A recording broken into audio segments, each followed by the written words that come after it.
I think we are preparing to head towards a revolution, getting ready to lead the charge. Explain. So basically, here's what's going on. I have recently just started back into creating YouTube content.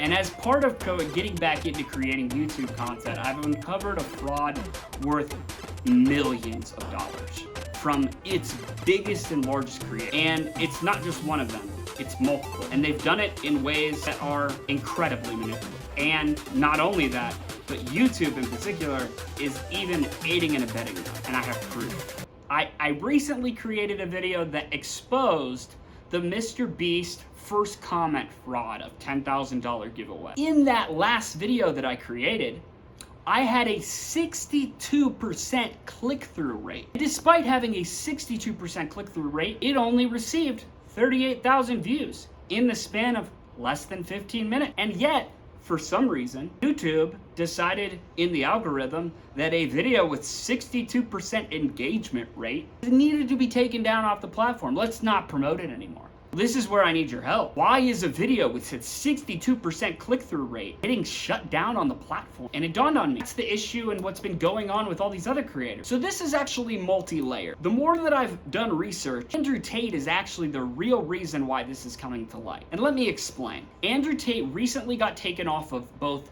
Facebook and Twitter. And one thing that Andrew Tate did was he got an audience all agreed with his comments and his views on misogyny of women. And meanwhile, on top of all of that, there was a hidden agenda in order to promote a pyramid scheme. And as a result of doing both of those things, it allowed him to create this empire where everyone had the same agenda, push this person as far as we can to the highest part. And there was this hidden motivation. The only reason that anyone was posting any of these clips was because they wanted to get affiliate reward money from the affiliate. It had nothing to do with the views of women. The views of women was just the clip to get the flies to come. But once you get people talking about you, well, now we've got the next. Let's take the money of the soup. Let's take the money of the people not engaged. And here's what I'm talking. Mrbeast did the exact same thing 6 months ago.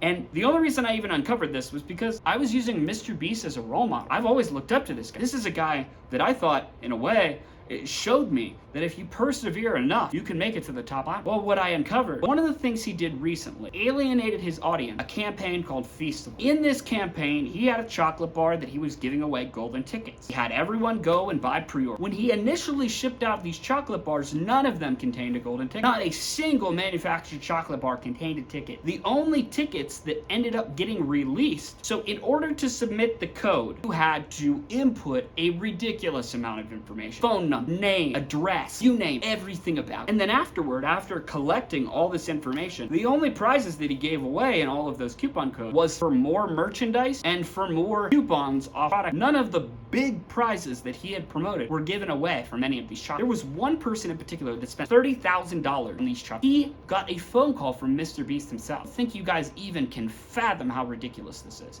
He basically said, "Thank you for the donation." Someone explain this to me. This makes absolutely no sense. This was a person that looked at Mrbeast as a role model. He looked up to him as the maker of all social media. God bless Mrbeast. I worship you. His walls are painted with Mrbeast memorabilia. He built a shrine to this man. And in creating a video about opening his chocolate bars, he found out he had been scammed. What happened to that community? Well, any of the real Mrbeast fans and community members, they recognized he was a scammer at that. So what did Mrbeast do? He just created even more armies of bots to post comments on his videos, while continually to increase his subscriber count.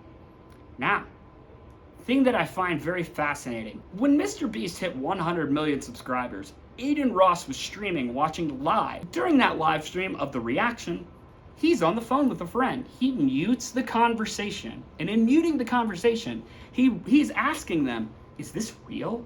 Is this fake? Is this scheduled? And everyone is looking at it and is really, you're gaining 100,000 subscribers a day. And you have another person who is making media headlines with Andrew Tate, getting reactions and engagement from everyone all over the world. Mrbeast is getting higher viewership than that. Do you notice any problem here? So how deep does this go? As long as the engagement and everything appears on your comment section of your videos, and that their community is never failing and never ending and the best community you've had in the world. I posted a video on one of his Twitter accounts, 30,000 engagements. Got like 200 views. Immediately after posting that comment, less than 4 hours, only the positive comments that had been sent to his video of real people got released on his channel. It's a facade. The whole thing is a facade and it's staged. And the thing that's even crazier is that every person who is on the platform is incentivized to promote, say everything is completely fine and wonderful about Mrbeast because there's a benefit. If I support this popular YouTube and his fans watch my video of me supporting him, I'm more likely to increase my follower